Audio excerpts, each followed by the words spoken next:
Hi and hello, watch fans, and welcome to another edition of The Real Time Show with me, your friendly neighbourhood watchmaker, Rob Nuds, my co-host, Alan Ben-Joseph, and our resident provocateur, David Vaucher.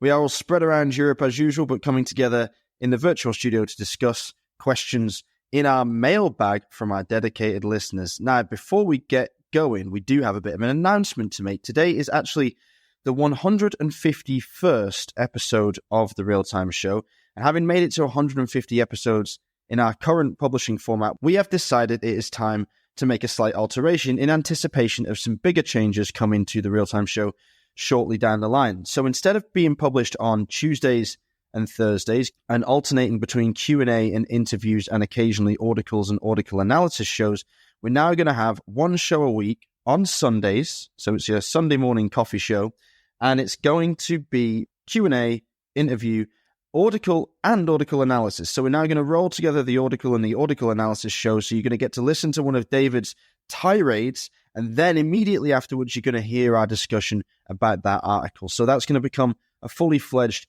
episode type in its own right. We're going to focus on creating the best quality content that we can. And in the meantime, with this reduced frequency, we're going to focus on building up the network and fleshing out the site and adding more features for our listeners to enjoy. We hope you like this. If you don't, you can let us know, of course, via the usual channels, either via Instagram or via our emails, or you can just stand outside our houses and throw stones at the window until we answer if you prefer.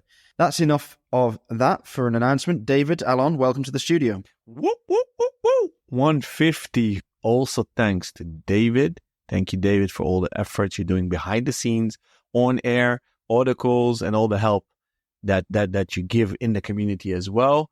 Thank you to our dear listeners for filling our mailbag, as it's still bursting at the seams, as Rob always says. I think you should actually trademark that, Rob. We're doing it, because you guys and gals listening said that you can't keep up with the quantity, but also in the light of the upcoming cool changes, read growth, we are gearing to having more fun. How are you, David?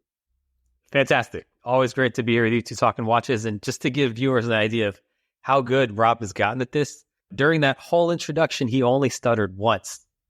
That's impressive. I was thinking the whole time you were talking, Rob, you're going to stutter, and you didn't. So very impressive stuff. You're clearly born to be a podcast host. Probably because I like the sound of my own voice too much, but I'm getting used to it now after 150 goes around, but I can't wait for the next 150. Of course, it will probably take us a little bit longer to get to 300. Now we're reducing the frequency, but as Alon says, we do actually have the capacity to continue with the same amount of content, but we'd like to diversify the content that we're offering the network, so it's a more holistic experience, and there's much more things to get excited about and discuss, and it will be a minimum of one piece of content. Alon was very keen that I make this clear. When we go to fairs, for example, we might drop bonus episodes here, there, and everywhere to make sure that you are kept as fully abreast of everything that's happening in the industry as we're possibly able to keep you. Let us now look into the mailbag, because I'm not sure I can trademark bursting at the seams, Alon. It's a pretty common thing to say, so I'll try, but expect a rejection. First question is actually for you, my dear friend in Amsterdam. While you were chatting with the podcast guru of the Netherlands himself off air, David and I were talking about the latest release from Leica, the brand better known for its cameras, and we wanted to have a little discussion about it. We wanted to hear your opinion first, as someone who has likely dealt with both the Leica camera product and also the Leica watch product. Okay, I truly did not hear you guys chatting, because I was indeed saying goodbye to my friend Frederick, who was 1/3 of the trio of Mannen van de Tijd. It's the best podcast in Dutch about watches.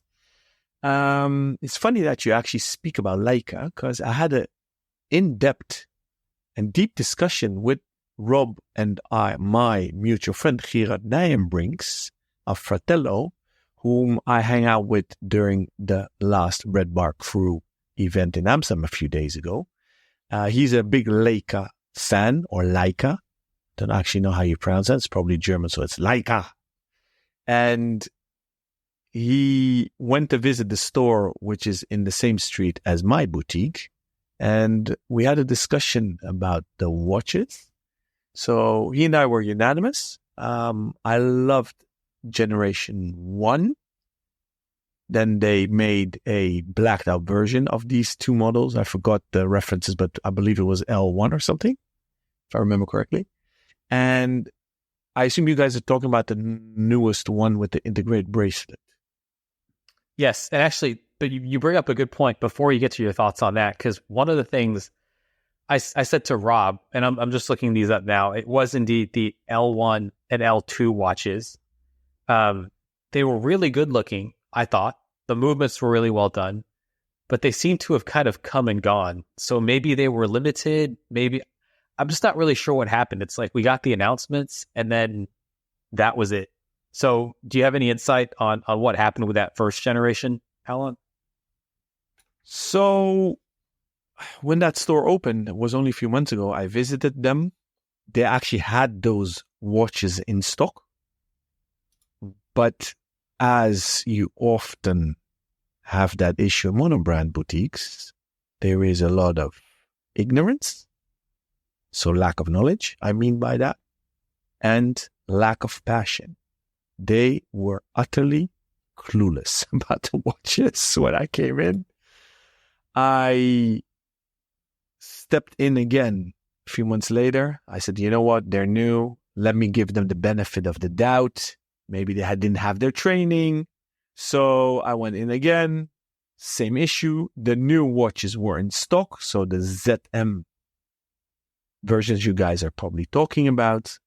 And they still did not know much. I tried to tell them, hey, I'm a colleague down the street. If you guys need any help, sizing bracelets, because all the monobrand boutiques around us, fashion brands, both watch retailers, often don't know how to size straps. And for the quartz watches, they have no idea how to change batteries. So we do that a lot for our colleagues here. So I offered them that. I'm like, hey, I'm just down the street. If you ever need help, feel welcome. We're here. We're colleagues. We need to help each other. But they were a bit passive in responding. And when I said that, I also have an awesome podcast about watches. And we tried to reach HQ to ask them to add us to the press list. Maybe we can do an interview or review the watches. Zero response. And they were very passive on that. So that diminished my enthusiasm for the brand a bit. Now, the watch, I think, is interesting. It's modern. It's new.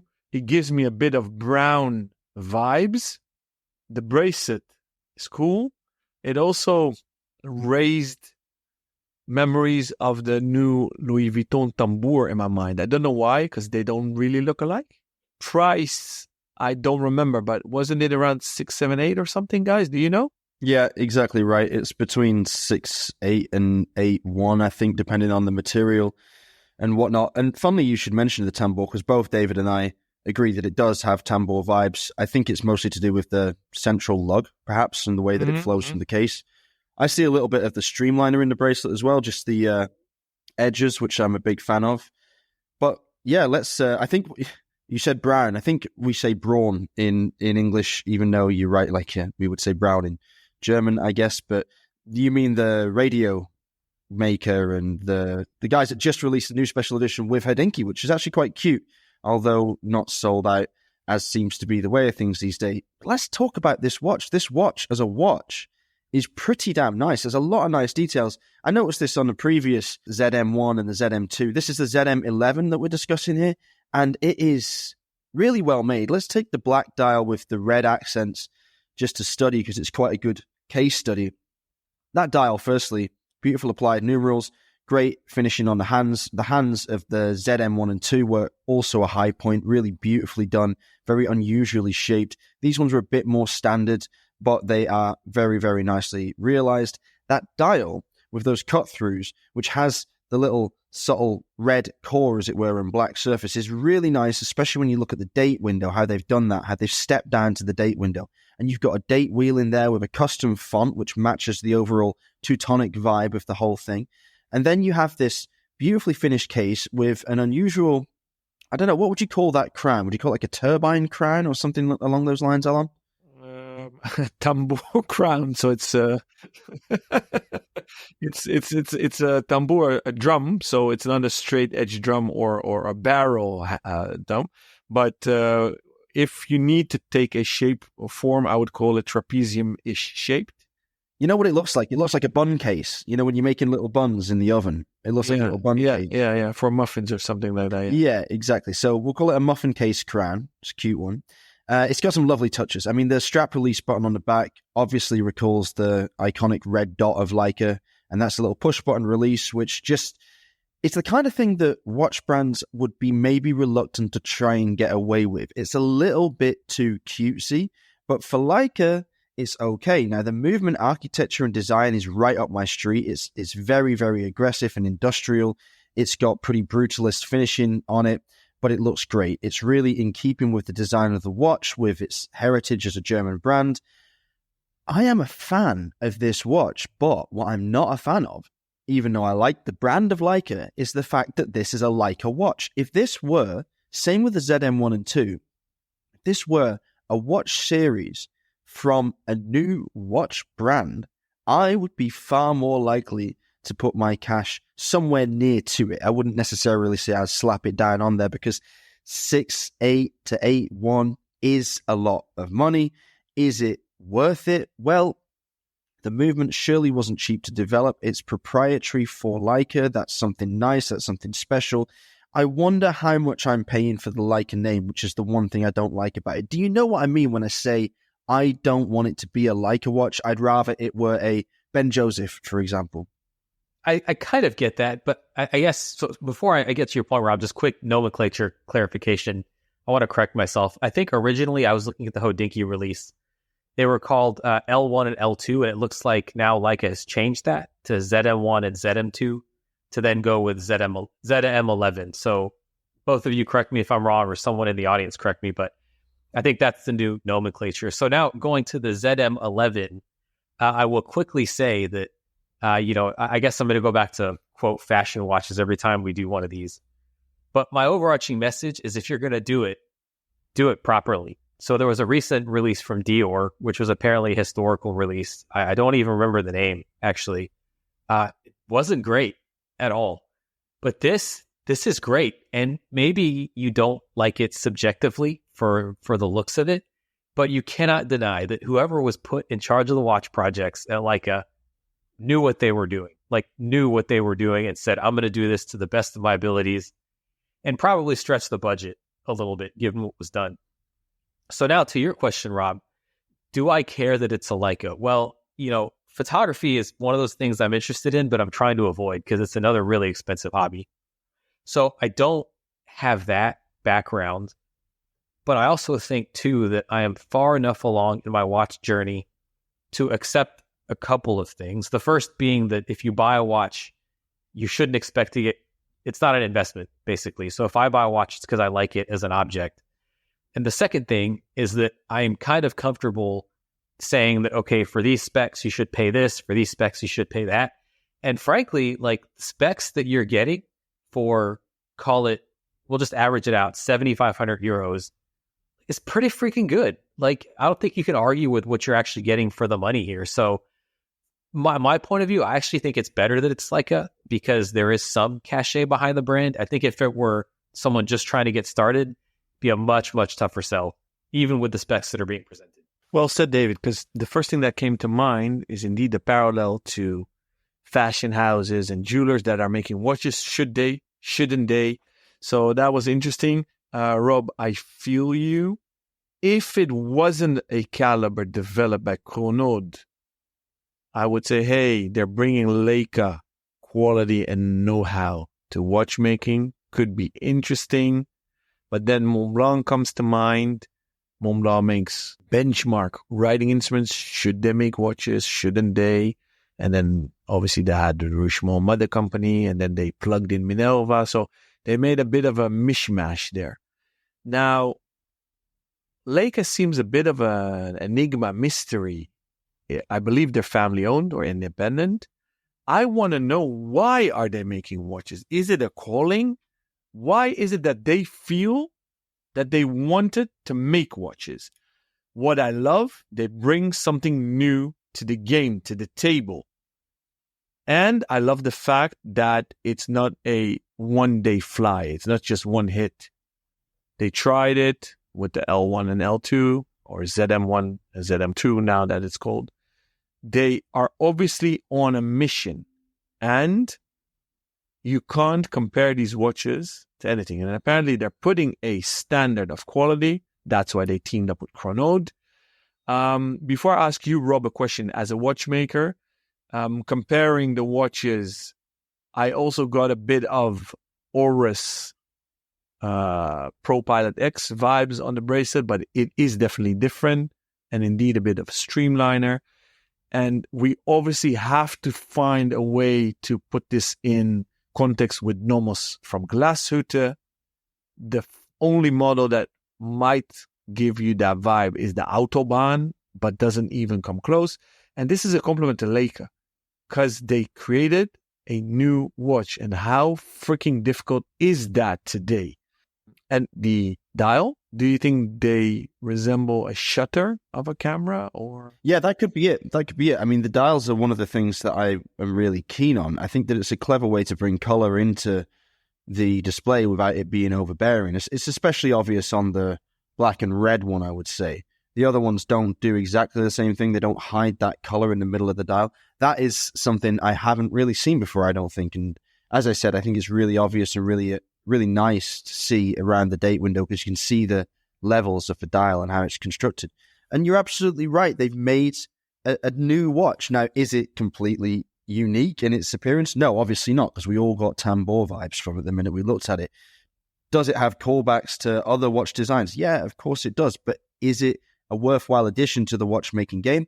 I think it is. And like I said, if it weren't for the name on the dial, I'd be more inclined to take it seriously. As for the movement, now this is, yeah, it's not cheap, but it's also not the most expensive movement Leica's ever relied upon. This is a Chronode-made caliber. As you said, I would say from its architecture, it appears to be a modified C102 caliber, which is their base automatic, which is used by many brands around the industry like Levantur or Sapanjeva or Chapek even to power some of their chronographs with dial side complications. It's a nice movement. It's a good one. The cost of this, finished as it is, would probably be around 1,500 francs to the brand. That's probably what it would cost, roughly. The case would certainly cost quite a lot for a case because it's extremely nicely machined. You only need to look at the back side of it and appreciate the finishing as it transitions from the flat surface around the crystal up to the curvature of the lugs. I mean, that is absolutely flawlessly done. It's expert work. I would say that as a product, it's streets ahead of a lot of things below its price point for sure, and it's touching some above it as well. Talking of that, I have a question for you both about the Tambour. And David, I see your hand up, but we'll get back to your point afterwards because we still have a lot to discuss about this watch, so it would seem. But the Tambour, for a steel one, is what? 20k? Around that? 19,500? Which one is better value? The Leica or the Tambour? Discuss. Okay. I'm going to put the points I was going to make aside to talk about this. You know, as far as design, there's clearly a lot of borrowing that happens in the industry, but I'm curious how that happened. Like, on one hand, it's just way too coincidental. They look so similar. But on the other hand, as far as I know, LVMH doesn't own Leica, right? So I don't know how that cross-pollination happened. But let's set that aside. You know, you're paying basically, what, 2.5 times something along those lines for the Louis Vuitton versus the Leica. And I know that I'm sort of off buying watches for a while, but if I were to buy watches, I think the Tambour would be quite high up on the list because it just looks like a nice object. But, you know, if you ask me to choose, and the money's obviously the most practical consideration here, I think I'd go with the Leica, actually, because it's the most, like, legitimate. And not saying that, you know, the Louis Vuitton colleagues didn't spend a ton of time on the Tambour, they did. But just like there's something about the Leica where it's like, if you want to sort of say something about yourself, the Louis Vuitton says one thing. The Leica says, you know, I like design, I like nicely made things. And that was one of the points I was going to make, actually, was that, you know, Alan asked, like, who is this for? well, it's a very niche audience, but like if you can imagine, an architect who's set up his own firm or his or her own firm, who is brand agnostic because they just like well-made things, they like design, they probably own a couple of Leica cameras. This is the type of thing that they would wear with their slim fit black shirt and pants, their, acetate glasses. They'd have a Leica on their wrist while they're designing their next project, So I think that type of evocative imagery says something about the watch, and I think ultimately is what would make me choose that over the Louis Vuitton. Alan, what do you think? Interesting. I kind of want to refrain from answering because I haven't had them both in my hands, either separately or together. But for the sake of this game, for myself, definitely Leica. Titanium, underdog. It's a connoisseur's brand for cameras. They try to be the connoisseur watchmaker for watch enthusiasts. You can only get that vibe by reading the text on their website. They treat their visitors to the website with respect. They tell you who developed the caliber. They're talking about chamfering and etc. So you see that they're at an intellectual level. I love what Jean Arnaud is doing at La Fabrique du Temple and Louis Vuitton. I love what he did with the Louis Vuitton Independence Award. A lot of passion, a lot of love. But me, myself, I don't click with Louis Vuitton. I've never owned an item from that brand. I don't think I'll ever will. Doesn't mean that it's not an amazing brand. And even though I love Off-White collabs with Nike, I didn't really like anything that Virgil Abloh did with Vuitton. I love Pharrell's music. I like his choice in watches, but still everything he does with Vuitton doesn't resonate with me. Because they also made a titanium version next to their steel version, that shows that they're taking this game very serious, this watchmaking game, and watch enthusiasts, because it's not commercial to make an additional model in titanium. You could have easily made that black dial of the titanium version in steel. Will probably sell more watches even. And I hope that they keep on this journey of ultra quality, very intellectual designs and respecting watch collectors and watch nerds. And I hope that the next generation will be black and that they don't do DLC or PVD, but go the ceramic route, matte finished ceramic version in black of the ZM11. If they do that, I salute Leica.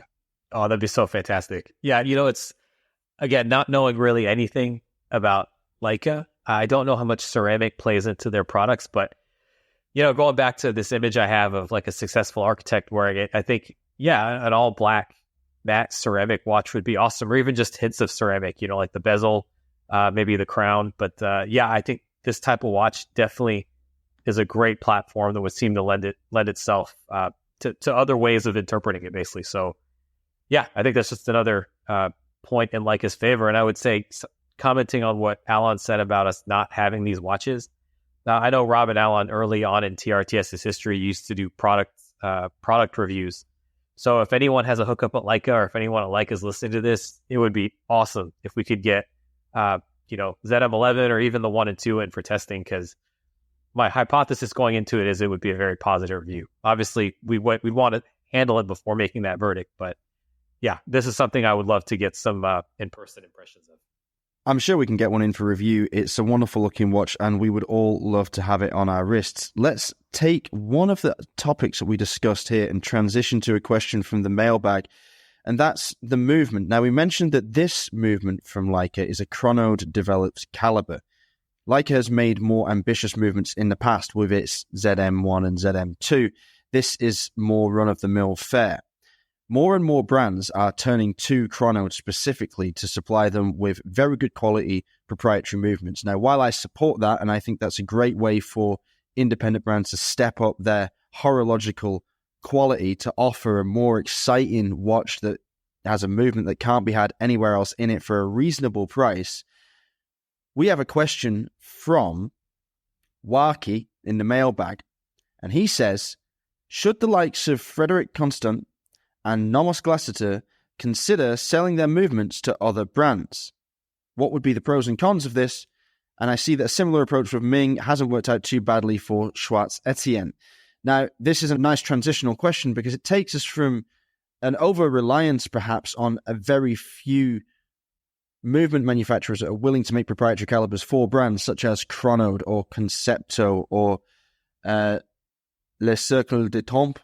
David, I can't remember how you pronounce it or whatever, but don't kill me for that. What do you guys think about existing independent brands or group brands that make their own movements that aren't available in any other watches currently, selling them to brands? Would it be required for the movement seller and the brand buying the movement to have some kind of spiritual connection, should we say, or like a shared reason for being? First of all, if I may, Warky, we love you. Rob knew you. Your reputation preceded you. We've been together for 14 months, 15 months, 16 months, I don't know, almost a year and a half in the network, the TRTS network. It's a joy to have met you. Dear listeners, if you want a bit of humor fused with intellect, just join the TRTS just for Warky. His comments are sharp as a knife, sword.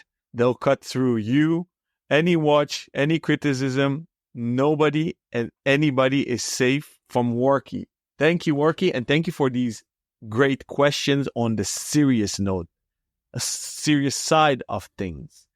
While I have the mic, I'll just jump in. Because Warky asked this question already in one of the interviews that we did with the CEOs. So I'm happy that we're actually dealing this on a more of a helicopter view, looking at the whole industry. So it's a very difficult decision. So I would say if a brand is ramping up with their own production of own calibers and they need to get that critical mass, on average, you hear a lot of brands saying, if you don't make 30,000 calibers, it's not really viable and commercially viable to make these calibers. So if you need to ramp up, like Schwartz Etienne did with Ming, for example, it makes a lot of sense. If you're new to the game, I also think it makes sense to sell your calibers as a watchmaker, because Chronode obviously is just a watchmaker. So that's a different ballgame. But Warky specifically asks if watch brands that develop their own calibers should also sell their calibers to another brand. Take, for example, Zenith. Right? Rolex used a very long time El Primero calibers as a base for their Rolex Daytonas. They altered them. They screwed down the frequency back to 28,800 from a 36,000. But everybody refers to that generation of Daytonas as the Zenith Daytonas. So is that marketing for Zenith? I think so. So as a marketing point of view, I would do it. But it's a two-sided, two-edged sword because it can also cut the wrong way. Because in my humble opinion, it now hurt Schwartz Etienne that it seems that Ming as a watch brand is more popular than Schwartz Etienne as a watch brand. I didn't hear any collector, but then again, who am I? I didn't hear a collector who said, hey, you know what? I bought a Ming. Wow, Schwartz Etienne makes amazing calibers. Let me go buy a Schwartz Etienne watch right now. And that's, I think, is the danger. But that being said, did Zenith sell more watches because Rolex Daytonas contained an El Primero movement? I don't know. So Nomos is adamant. I don't think they'll do it. They don't have the intention to do it. I think their biggest argument is we are growing as a brand. We need the full capacity of producing calibers for our own watches.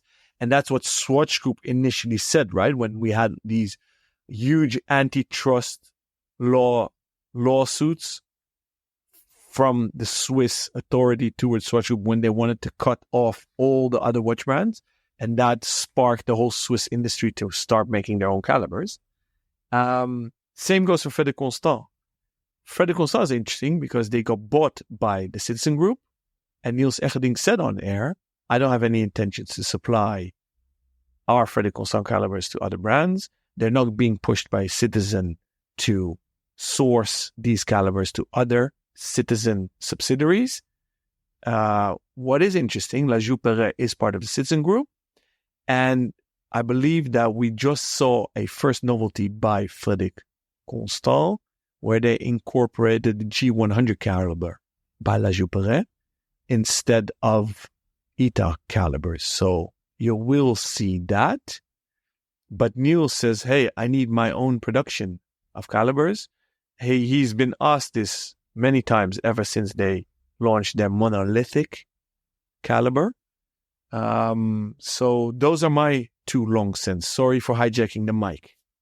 No, it's fine. It is a complicated issue, and you raised some good points now. I'm going to try and address them in some kind of order. You're absolutely right. Nomos and Freddie C are maybe different discussions because one is an independent, that's Nomos, and one is part of a bigger group. So, as Swatch claimed, and as Nomos would say at this point, supply is a big issue. Do the brands in question have enough of a surplus to provide watches for other brands? Moreover, do they have the capacity to service those watches if they're coming back? Now, you can train a brand that you're supplying, I suppose, to start their own workshop. But when a brand starts supplying movements in that way, especially in this day and age, their reputation will also be hinged on the behavior of the brand they're selling those movements to. So this goes to your second point, I think. Branding. You say, Ming has outgrown Schwarz-Etienne.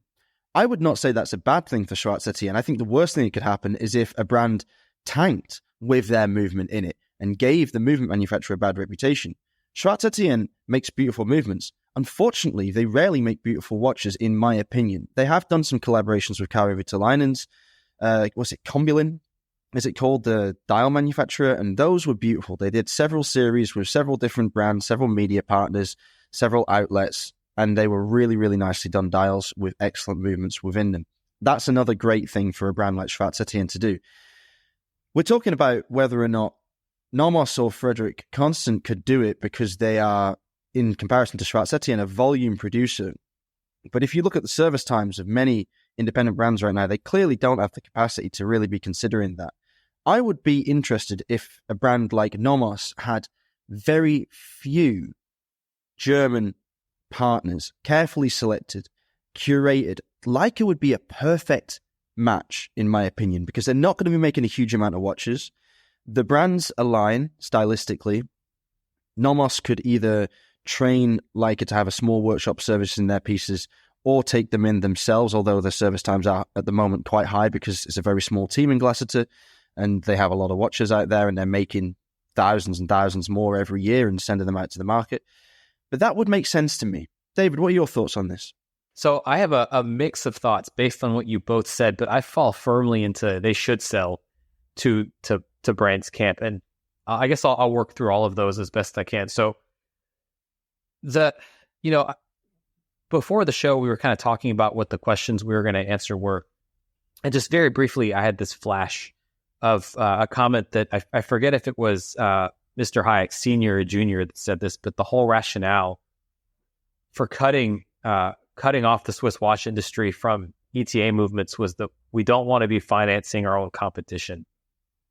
And I know this is different because we're talking about a movement supplier versus an actual brand here, but I think it's going to tie in well to my next set of comments. And what I thought when that quote came to mind was that if he didn't want to finance his own competition, why would he cut off the cash flow? Like, in other words, I love playing pretend CEO and maybe I just don't know what the issues, I don't fully grasp them. But like, rather than cutting off supply, just double or triple the price for an ETA movement. So then what you would do is you would shut out all of the brands that were just going to make cheap, throw them out the door watches. You get the ones who are really serious about adding to the industry, and you would get everyone hooked on ETA movements and just bring in more cash flow for the company. So that then brings me to my next point about now individual brands going about this. And I think there's a broader discussion here because a lot of watch fans will say, I wish the industry was more creative. I wish we'd kind of stray from established design codes. But you can't, I don't think, hold that opinion fully if you're then going to say, well, a watch only counts if it has an in-house movement, because you're cutting off so much potential creativity. So I think from a growth perspective, it's good that brands can and do share some of this really critical technology for a watch. Then just kind of tying everything together in terms of a good financial decision. Now, obviously, when companies make decisions, and certainly when they're Swiss and private, they tend to be very secretive. They have other motives than just chasing, cash flow or stock price. But if we accept that every company wants to make money to an extent, it just makes sense to sell these movements.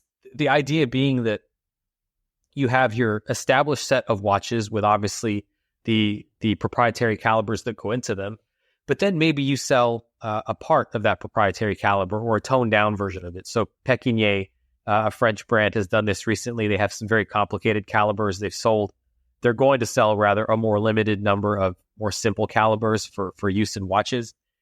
And that's a brand that's coming out of bankruptcy relatively recently. So it just makes sense, right? Because if you charge high enough, you can get the cash flow. You cannot sell to brands who are going to maybe misrepresent your movement.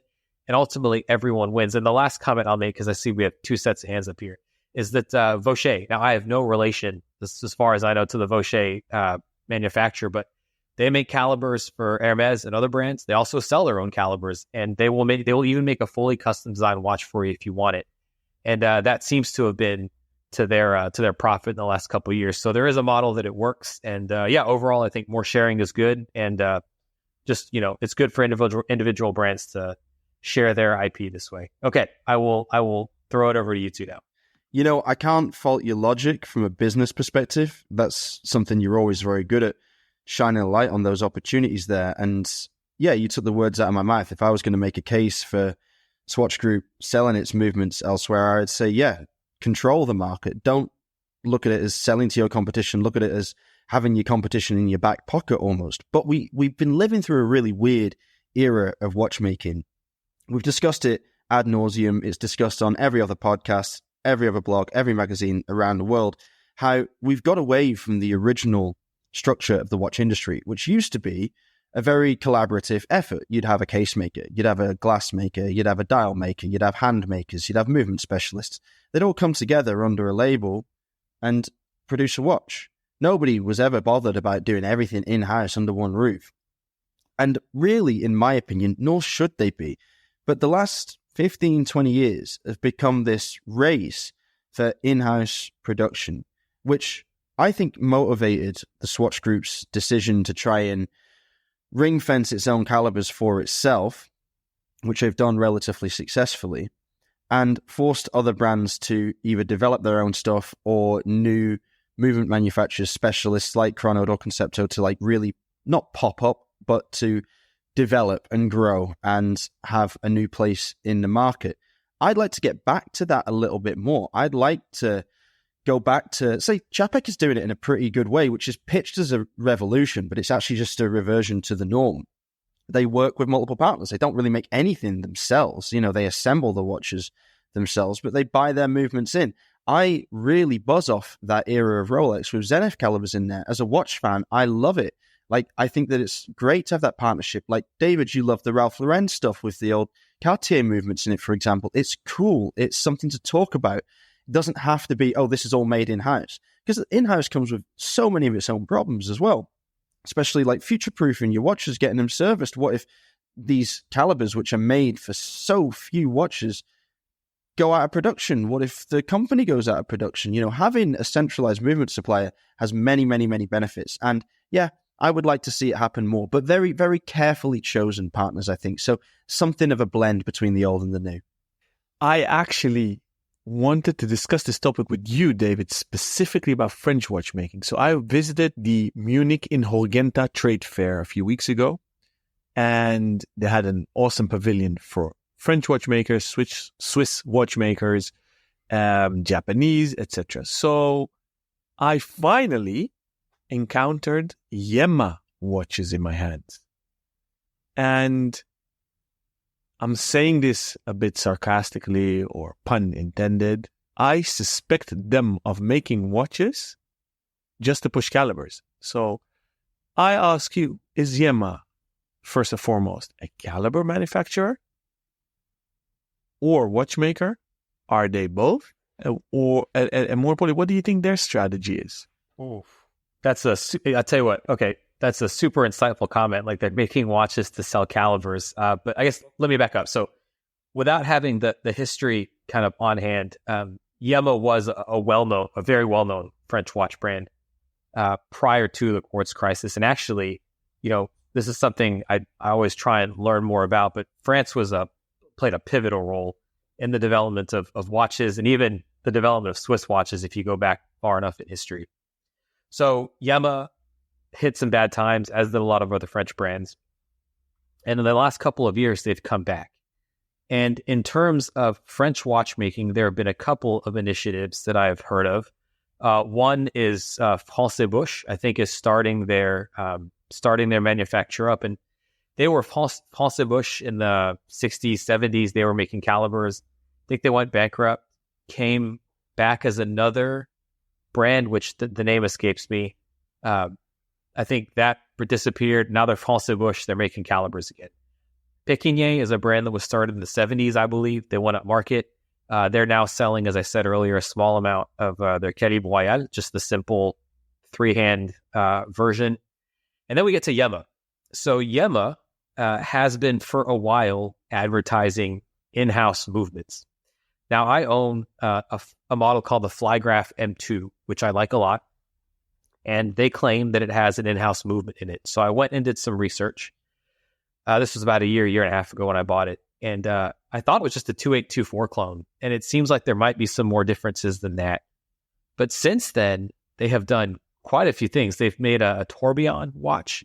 And the one that's getting a lot of interest now is they have a micro rotor. I forget the name of the caliber, but it appears in their Urban Traveler watch. And it seems to me like that is a direction that they're going. And one of the interesting things is that these calibers don't seem to add that much to the cost of the watch. So my assumption, I don't know this for sure, is that they are designed in France and then sent over to China to then be manufactured. So I have not heard that they're, maybe you've heard differently, Alan. I've not heard that they're going to make these available. But if they do, I would be all for it, because there are some other French brands, like Leap is another one, which is historically relevant. But I mean, they're using Miyota calibers now. I don't think it really reflects what the brand used to be. So if, Yema wants to grow itself by making calibers available, I say more power to them. And just really quickly, because I've been talking a while, the point about having limited capacity to make these calibers, I think, well, first that goes away if these are being outsourced. And I don't think that's a bad thing in this case. But the other thing, too, is just from a business point of view, is let's say that a brand like Yema, for example, maxes out its capacity selling movements. I take that as a signal, like expand capacity, increase your cash flow. So I think there's always this potential, if you start small, to build up and ultimately build for the business. But I definitely, a lot of things said on. I think it's hugely interesting. And I think when you talk about like the revival of the whole industry in France, I think that depends on sharing, which I think is great going forward. So I got the vibe that it's very important for the French to revive Besançon, French watchmaking. It's super important to them that it's manufactured, and they're pushing the calibers. And that begs the question, and I asked them that also, do you have non-French brands buying French calibers? So it's interesting to see what that market does. Now, I think it's an amazing move, very welcome. And Seventh Friday, who we've interviewed recently, Dan Nieder, so definitely check that episode. He broke the mold for Swiss brands using non-Swiss calibers, right? But he broke the mold using Miyotas. And we've seen Baltic using Chinese calibers and different Japanese, Chinese. Underdog is using Seagull. So I think it's a very good timing to revive French in-house watchmaking, and you refer to Pekinet. I think Pekinet was too early with the Royal. So they had bad timing, but good idea. Okay. That turned out to be a rather expansive answer, and I think we could probably do a whole show on it. But let's pivot, for the sake of variety, to another question in the mailbag. This one comes from Bernd, one of our newer listeners, actually. Picked up the show a few weeks ago, and he's been going all the way back through the back catalogue, which is very much appreciated. Thank you for the listens and for the attention. And he has sent us several questions. We're going to pick up one here because it's relevant to what we've just been discussing. He is talking about a show we did a while ago when we discussed thickness. And he says, I wondered why there was no mention in this show of the impact of the use of movements in regard to thickness. He would like to give the example of the Omega Seamaster 300M.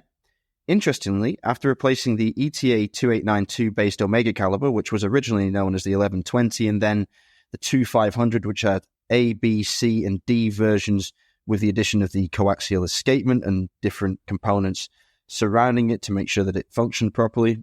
If anyone's wondering, my personal favorite is the C. The D is completely different and kind of wild, but the C was the one that actually worked. When they replaced that caliber with a new in-house one, it got thicker. Bernd is not entirely sure, but it could have been the same with a Black Bay, as the ETA 2824 had a thickness of 4.6 and the Tudor MT5602 roughly 2 millimeters more. He thinks it's interesting that the Rolex Tudor argument could still hold true, and that choices of movement architecture can also be down to the flexibility for adding complications and also the reliability and the serviceability of them thereafter. Now, the question is, how often are brands considering movement thickness when it comes to building a watch, and what are the reasons brands might choose to use certain movements in certain designs? Does anyone want to take this one away? Do I see any hands popping up? I see David there. Go ahead, mate. Rob, I mean, I think I'm going to provide a lot of importance to your comments because you've worked in the field, but I've worked in manufacturing. And to answer the question, like how much thought is put to thickness, I mean, all the time. These are such complicated things to make that I would be shocked if it was like all of, the complications were put on there. It was kind of, the architecture was decided. And then in the end, someone just accepted like, okay, that makes our movement, 3 millimeters thick or whatever it is. Like, I just can't imagine that not being one of the absolute like guiding constraints making these things, just because there is so much to go with them. And so Rob, your hand did go up. One last thing I'll say is that, I mentioned this on one of the thickness discussions we had before, just using the Rolex and Tudor example here. A watch it's an object that is designed with a purpose and an audience in mind. So if one is thicker relative to the other, there's a reason for that. Now, we may not know all the time what those reasons are, but there's a reason. So Rob, what do you think? I mean, you're 100% correct. The movement is an absolutely essential architectural component to the watch. It doesn't exist in isolation of any other component that it touches, and it touches pretty much all the important ones: the dial, the hands, the case. And most importantly, perhaps, for the choice of the thickness, it touches the crown. So although the movement is an internal component, you can't really hide it as well as you might think. If you come into the industry cold, you might think, I'll stick whatever movement I want in there. It makes no difference. The crown is always going to give away where the movement sits. Now, nowadays, we see a lot more consideration in this because watches are made for a more discerning audience than has ever been in existence before. What's interesting, though, is it wasn't always this way. And you could often see when brands had, say, a surplus of a movement and they were trying to chase certain market trends, like they wanted bigger watches, but they had a bunch of old, smaller movements that didn't fit them, so they'd close the case back and they'd try and hide it away in the middle of this massive watch. But the problem was often the crown would be in a weird position, like it might sit too high in order to keep the dial close enough to the glass for it to not look ridiculous. You would often find when people were trying to save money using modular calibers, where they have like a load of base calibers in stock and they stick a Dubois Dupre chronograph module on top. Obviously, the crown shifts down in the case, and you can always tell a modular chronograph. When you hold it up and you look at it from the side, you can see that the crown and the pushers are actually towards the lower half of the case rather than bang slap in the middle where you would expect them to be with an integrated chronograph movement. So there are massive considerations, things you cannot get away from, and the importance of it cannot be overstated. If you wanted, for example, let's take something like the Black Bay. Let's take the Black Bay and say, okay, you start off with a caliber that's 2 millimeters thinner than the one that you want to ultimately upgrade to. If you've designed that watch with an eye on the long-term future, then obviously you would have to do some weird things to make sure its aesthetics didn't change after changing the movement from one that's 2 millimeters thicker. The most obvious thing is you have to increase the thickness of the dial and then the hand height. Now, most movements have the option of H1, H2, H3, H4 hand height. There's normally 4 standard hand heights which can account for thicker dials. It is possible to step these things up further and further and further, but there is a limit at which point the weight of the hand will affect the optimization of the movement's performance, because you can't have a hand that weighs a ton. This is particularly true in quartz modules. It's less of a problem with mechanical because they have higher torque, but with quartz modules, you have to be really careful about the hand weight. You can't have a hand that's too heavy. For example, on a chronograph seconds hand on a quartz module, it'll just break off its stem or, slip out of alignment or cause the wheel to jump out of sequence. So the teeth will step back and your hand zeroes at -5. So there's all sorts of considerations to make when you're building the watch. It's absolutely integral to the design of a watch, in my opinion. Like David says, if it's there, there's normally a reason for it. So Bernd, welkom. Bedankt dat je luistert naar de show. Bernd, thank you so much. Welcome to have you on the show. Awesome question. And thank you for listening to all the old episodes of TRTS. You might have picked up that I've been raving about Rob. I do that often. Not too often, because he already has too much of a big head. But he does some great things. And one of them, which made him mythical, iconic in my mind. Stop it. Stop it now. It's too much. My head's only 58.6 centimeters, by the way. It's just, I've got a small body. What's the size of your fitted baseball caps? Well, I've actually got to go up to 7 3/8 now. They were 7 1/4, but then my hair grew. So please don't ask me again. Hair or your head? Hence, my theory works. So, your fault. You keep blowing smoke up my ass with this VII nonsense. You know that I always say, if you have real baseball caps and if you're OG, you have woolen ones. And if you wash them, it seems your head grows. My first ever fitted New Era New York Yankees cap. When I was a kid, I bought it in New York because you couldn't get fitted caps in Europe. And my mom washed it one time, so I flipped it, shrunk, but I always kept it. So I'm actually keeping it for my son right now. So it's vintage. Talking about vintage stuff. Not only watches are cool vintage, but no patina on them because it's washed. Anyways, I'm deviating. So big heads. Rob, rightfully so, has a big head. Will you stop it now, for goodness sake? It is annoying for David and I because that big head comes with a whip, and oh my gosh, if we do something wrong, oh my gosh, you hear. Anyways, Bernd, VII, Visual Impact Index. Google it. Rob wrote an amazing article about it, and it is a very valid point. So selling your soul as a watch brand and killing models for just the sake of using standard calibers is a sacrilege, actually. Rob, am I right to say that a bit more quality is always exponential in price?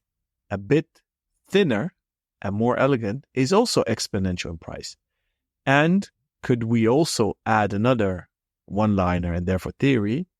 The bigger the calibers, the thicker, the sturdier they are. So is that why Tudor makes thicker calibers and it's lower in price compared to their Rolex siblings or cousins? And it helps them to make it also bigger because it's sturdy. It can endure more, take more shocks and impacts. Are these things correct to say? Yes and no. Broadly speaking, yeah. But I mean, there's no absolute rule. Like, you know how people used to think the heavier a watch was, the better quality it was. It's not really a direct metric. Of course, you can have something like a Ploprof in steel and it's heavy and it's robust and it's indestructible and, its weight is a sign of that. But then you could also just have a big lump from TW steel and it's not really indicative of quality. And, it's not better quality than a Benaron Mirage, for example. So Gracility in movements, thinness, yes, it's difficult. Obviously, we know it is, and the main reason for it is due to the flexibility of the components and the end shake that you have between the wheels and the jewels. So that the end shake is how much up and down play you have on a wheel between the two jewels upon which it bears. You need to have a little bit of wiggle room, not so much that the teeth can disengage from the wheel it touches in the gear train, but enough so that it doesn't get jammed up or clamped down upon when the bridge is tightened in place. Now, with very, very fine components, something like record-setting Piaget or Bulgari, the plates are so thin, even the breath from the watchmaker assembling them can deform them enough to crush the end shape to a point at which the gear train no longer runs. So when you have a thicker caliber and you have more robust bridge feet, for example, and it's locked very firmly in place and you've got extremely bankable end shakes, yes, it can survive more impact. It's less likely to move. The wheels are less likely to sustain a shock that will jump them out of sequence or cause them to jam up against one another. But it's not necessarily like a hard and fast rule. So you can have pretty slim calibers now that are very affordable. There's a brand, I can't remember the name of it off the top of my head, but it's a micro rotor brand from Hong Kong that makes quite attractive movements for not very much money at all. And they're very slim. They're only about 3 millimeters thick, which is pretty tiny. I mean, the Nomos DUW3001 is 3.2 millimeters tall, I think. And that is about as slim as an automatic caliber can be without being subject to those flexibilities that cause issues. It's a really remarkably built caliber, very nicely done and very reliable. Something like Tudor, like the MT series movements or anything from Kinesi, for example, is totally rock solid. They do have great chronometric performance as well. I believe that they are, 0 and +4 for the MTs, or is it -4 +4? Something along those lines. It's extremely good. It's tighter than Kosk, and that is something they're very proud of. They actually regulate Kinesi movements in-house. I don't know if you know this, but there are only very few brands that are allowed to use those Kinesi movements outside of Tudor and Chanel, and they are, let's see now, Breitling can use them, Norcane can use them. There's one I'm forgetting, but the other one that I know very well is Fortis. Two of Fortis's models have Kinesi movements. Their GMT models have them, and their Marine Master M44 models have them. And Fortis will say quite openly that they're not allowed to re-regulate those movements once they get them from Kinesi. They come regulated, and they are not to be touched before they go into the watch. So they're very particular about it, and they have a great deal of faith in their ability to maintain those timekeeping parameters, regardless of the shocks they might experience. Yeah, just wanted to add, Rob, all good points, but just to complete your thought on brands being allowed to use Kinesi. One brand that I mentioned when I did a Q&A with Alan was Ultramarine watches. So I don't think anyone's heard of it, but somehow they were able to use Kinesi movements. So going back to our earlier question, maybe they're expanding. But yeah, add that to the list of brands that work those calibers into their watches. That's bonkers. There's actually one more as well that it's just slipped in my mind for some reason. I don't know what it is, but I'm sure it'll come back to us at some point. But that's crazy. Maybe Kinesi are starting to branch out a little bit. I mean, why not, right? I mean, it's a great movement. It's a great product. They're quite attractive. They're not gorgeous, but they're certainly my kind of thing, robust, rugged. I'm all for it. What do you think, Alan? I agree. And what was interesting, to circle back to Bernd's question about iconic models becoming too thick, because I read that in between the lines, is that Tudor is listening to the market. So they indeed became thicker when they moved away from ETA to manufacture Kinesi movements. You can spot them because the old Tudor models went on the 6 o'clock position, the whole spiel, the whole text, the Bible text with chronometer, automatic, blah, blah, blah, is a smiley. Those are bought calibers. So let's say ETAs. If it's a straight line, the text is straight, it's manufactured.